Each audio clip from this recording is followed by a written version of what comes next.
Que les Barça, c'est une fraude. Ces Barça ne pourra pas rivaliser en Ligue des Champions. Lamine Yamal n'a pas les niveaux. Casado n'a pas les niveaux. Pau Cubarsí n'a pas les niveaux. Ter Stegen non plus.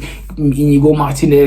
Tous ce sont des fraudes. Les Barça en Liga, ça passe un tout petit peu. Mais dès qu'il a la Ligue des Champions, on voit les vrais niveaux. C'est compliqué. C'est sorti par-ci, c'est rentré par-là. À un moment donné, les gars, il faut qu'on se calme. Il faut qu'on se calme. Oui, le Barça a perdu son premier match en Ligue des Champions. La défaite, ça fait très mal, mais on ne doit pas remettre en question l'équipe. On ne doit pas remettre en question tout ce qu'Hansi Flick a mis en place depuis le début de la saison. On ne doit pas s'alerter, c'est pas la fin du monde. Je vois plein de gens faire comme si c'est la fin du monde, faire comme si le Barça ne va rien faire en Ligue des Champions.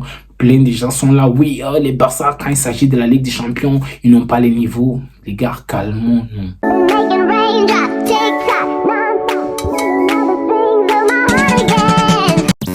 Salut à tous, j'espère que vous allez bien, que tout va pour le mieux pour vous. Vous êtes sur la chaîne Soccer Time avec Adams.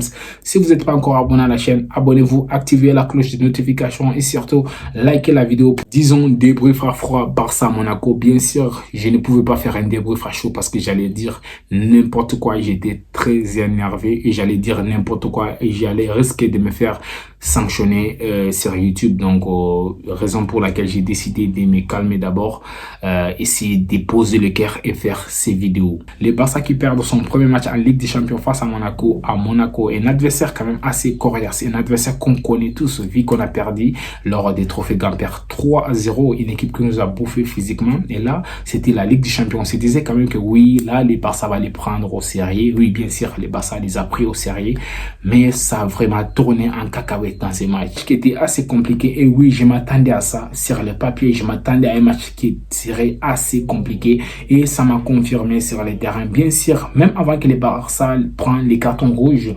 Monaco, ça se voyait que c'était une équipe qui voulait vraiment jouer au football. C'est une équipe qui s'est proposé beaucoup devant. C'est une équipe qui mettait la pression.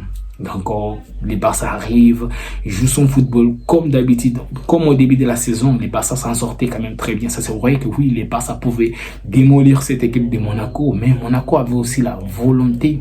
Oui, on était dans un rond d'observation. Les Barça n'avaient pas attaqué significativement. Les Barça étaient en train d'observer Monaco. Et les deux équipes étaient en train de s'observer. Tout allait très bien. Sauf que Ter Stegen, il est venu nous dire que oui, ça fait déjà 5 matchs qu'on gagne. C'est trop parfait pour nous.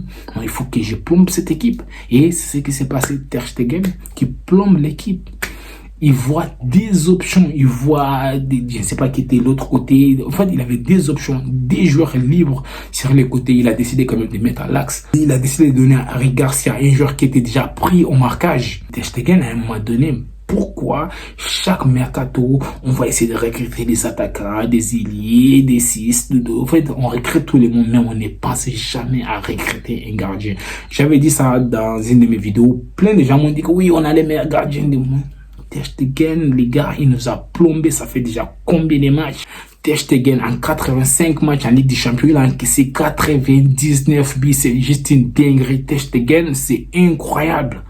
C'est incroyable. Ter Stegen, je ne comprends pas comment les membres de la direction ils regardent chaque année les mêmes Ter Stegen qui nous plombent match après match, mais sans réaction. Oui, on compte sur lui. Ter Stegen, c'est le... En fait, je pense que Ter Stegen, c'est le gardien le plus surcoté de l'histoire. Le mec, il est nul. Non seulement dans les relances, il plombe l'équipe, et même les parades, il n'arrive pas à faire les parades décisives. Si tu veux voir aujourd'hui la différence entre les Real Madrid et les Barça, va seulement voir les matchs de Real Madrid contre Stuttgart. Tu vas voir comment Thibaut Courtois, il a sauvé cette équipe de Real Madrid. Real Madrid était dans les difficultés. Tous les longs des matchs, Thibaut Courtois a fait parade sur parade. De l'autre côté, on a un gardien qui nous plombe match après match. Et on a dit, oui, c'est le meilleur gardien du monde. Ter Stegen, mentalement, il est à la ramasse. Et si le club veut revenir sur le toit de l'Europe, doit chercher un vrai gardien de but. Doit chercher un vrai gardien de but. Tous les grands clubs aujourd'hui, ils ont des vrais gardiens de but. Des gardiens qui sont capables de sauver l'équipe quand ça ne va pas. Parce que c'est exactement ce qui s'est passé face à Monaco. On a pris un carton rouge. Et ça aussi, c'est à cause de Ter Stegen. On a pris ces cartons rouges. Et après ça, il n'arrive pas encore à nous sauver. Il n'arrive pas à faire des parades décisives. Où est-ce qu'on va aller avec ces gardiens? Et moi, là où moi je perds, c'est les matchs face au Bayern Munich. une équipe qui attaque à outrance, une équipe qui a des occasions gauche à droite. Comment on va s'en sortir avec un gardien pareil? On ne peut pas faire grand chose en Europe en ayant Ter Stegen dans la cage. En fait, c'est presque impossible.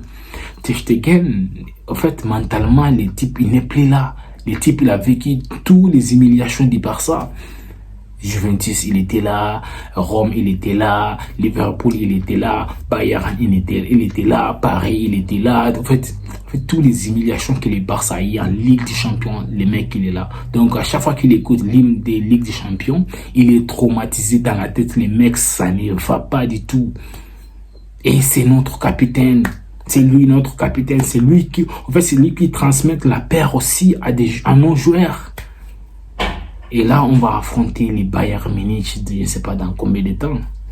Comment on va s'en sortir avec un tel gardien? Pour Ter Stegen, c'était une parenthèse, mais il faut reconnaître aussi que c'est pas le seul fautif dans ces matchs. Il y a aussi Eric Garcia qui est quand même pour quelque chose parce qu'il s'est laissé emporter. Quand est-ce que nos joueurs vont comprendre qu'il vaut mieux de laisser les joueurs marquer les buts? Surtout, vous êtes au début des matchs. Les matchs viennent de commencer. Il a même pas 10 minutes, le match vient de commencer. Toi, tu viens faire la faute comme ça. Il faut souvent laisser les joueurs aller marquer. Ensuite, on est à 11 contre 11. On a tous les temps pour égaliser. Quand même réussi à égaliser à 10 contre 11. Donc, à 11 contre 11, je suis sûr que les Barça gagnaient ces matchs, même si on a encaissé ses premiers buts. C'est pas la fin du monde. Quand est-ce qu'on va apprendre de nos erreurs? Bien sûr, Eric Garcia n'était pas là la saison dernière, mais quand même, il connaît la saison dernière aussi, ça a été pareil. Araujo, alors que les Barça avaient plus de au score. Mais il s'est laissé emporter quand même. On va aller faire la faute bête. On prend des cartons rouges. Il y a eu plein de gens qui me disent que oui, les cartons rouges ont été sévères. Les gars, c'est les règlements. Tu es le dernier défenseur, tu fais la faute. C'est carton rouge. C'est carton rouge. C'est indiscutable, c'est carton rouge. Donc à un moment donné, il va falloir que nos joueurs apprennent de leurs erreurs. Le problème dans tout ça, c'est qu'on a des gamins dans notre équipe et c'est pas des gamins qui font des bêtises. C'est des cadres et même qui font des bêtises. Des Araujo, des Ter Stegen, des Eric Garcia, tout ça, ce sont des cadres aujourd'hui. Des Inigo Martinez, ce sont des cadres. Hier, Inigo Martinez était sorti dans son match. Et à un moment donné, il méritait même encore un carton rouge parce qu'il est parti faire la bagarre. Je ne sais pas ce qui se passe. Pourtant, on a des gamins qui sont censés faire des bêtises et ils ont sérieux. Mais vous, des cadres de l'équipe, vous vous permettez de faire des bêtises match après match. Si c'était Koubarsi qui avait fait ça, oui, ça pouvait se comprendre. Casado, ça pouvait se comprendre. Lamine Yamal, ça pouvait se comprendre. Mais chaque année, c'est des cadres qui nous plombent. Comment aussi ne pas parler dans ces flics? C'est pas pour les tomber dessus. Je ne remets jamais son travail en question. Il a fait du bon travail jusqu'à là. Mais je vais essayer de le juger par rapport à ces matchs face à Monaco. Je ne vais pas parler de ce qu'il a fait depuis le début de la saison. Il a fait un travail monumental depuis qu'il est venu au Barça. L'équipe, ça joue bien, ça se voit. Et je pense que même hier, s'il n'y avait pas des cartons rouges, les Barça allaient gagner. Mais quand même, il y a des changements qu'Hansi Flick devrait effectuer. Et je pense qu'Hansi Flick devait effectuer ces changements un peu plus tôt dans les matchs. Parce que quand tu regardes Lewandowski ne servait à rien sur les terrains. C'était catastrophique. Lewandowski, il était isolé, il ne servait à rien. Hansi Flick n'avait pas fait les changements instantanés au moment où le Barça a pris le rouge. Moi, j'ai compris, je me suis dit que oui, peut-être il va attendre que l'équipe part au vestiaire, essayer de voir ce qu'il ne va pas échanger. Je m'attendais quand même à des changements au retour du vestiaire. Je voulais vraiment voir Lewandowski sorti parce qu'il ne servait quasiment à rien. Je pense que le Barça aurait pu mieux maîtriser la rencontre en remplaçant un attaquant par un milieu de terrain, par exemple Pablo Torre à la place de Lewandowski, et placer Pablo Torre en 10 et fait redescendre Pedri en double pivot avec Marc Casado, chose qui a marché depuis le début de la saison. Comme ça, les doubles pivots Pedri, Marc Casado, les Barça auraient pu temporiser les jeux. En fait, le problème de ces matchs entre Barça et Monaco, c'est que les Barça a voulu aussi jouer comme Monaco jouait. Le Barça s'est pris dans son propre piège parce que tu ne peux pas jouer aussi vertical quand il y a 10 contre 11. Ça, c'était problématique parce qu'à aucun moment, le Barça n'a temporisé les ballons au milieu des terrains. Ça allait dans tous les sens. Oui, ça partait dans tous les sens. Raison pour laquelle Monaco a pris l'ascendant sur nous parce que Monaco, et ils étaient à 11. Nous, on était à 10. C'est normal. Les Barça avaient besoin du calme. Les Barça avaient besoin de poser son ballon. Et justement, des joueurs comme Pablo Torre, Pedri, Casado au milieu de terrain, on aurait pu avoir la maîtrise. Et même Rafinha qui est revenu, qui est redescendu un peu au milieu de terrain, aider les milieux. Et je te dis, les Barça pouvaient s'en sortir. Et les petits moments que les Barça a essayé de temposer les jeux, on a marqué, non? Lamine Yamal a marqué. Mais je n'ai pas compris Hansi Flick, l'équipe qui a pris les cartons rouges depuis la 10e minute, l'équipe qui continue à souffrir, l'équipe a souffert tous les longs de match.